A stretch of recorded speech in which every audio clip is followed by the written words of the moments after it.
በሽታ ከሕይወት ላይ ዛሬ የተነቀለ ይሆን። በኢየሱስም ከሕይወት ላይ ይነቀል።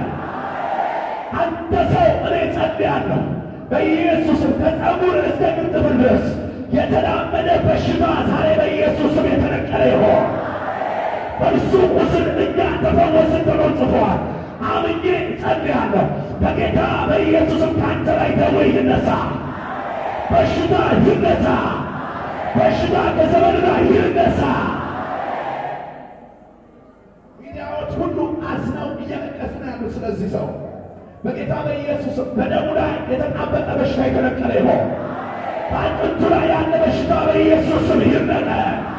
በዘመኑ ላይ ያለ በወጣትነቱ ላይ ያለ በሽታ ኃይል የተነቀለ ይሆን።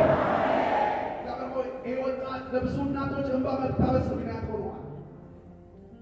ኢትዮጵያ እርስ በርሱ እየተዋጋችበት ባለችበት ሁኔታ ዘር ቀለም ሳይለይ ብዙ እናቶች እንባ አብሷል። ለብዙ እናቶች የመቆም ምክንያት ሆነዋል።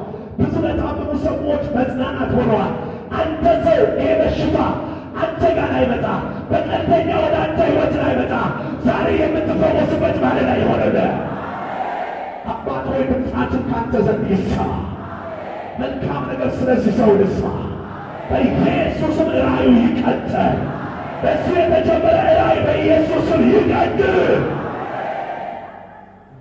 ስለሰማህን ተመስገን በጌታ በኢየሱስ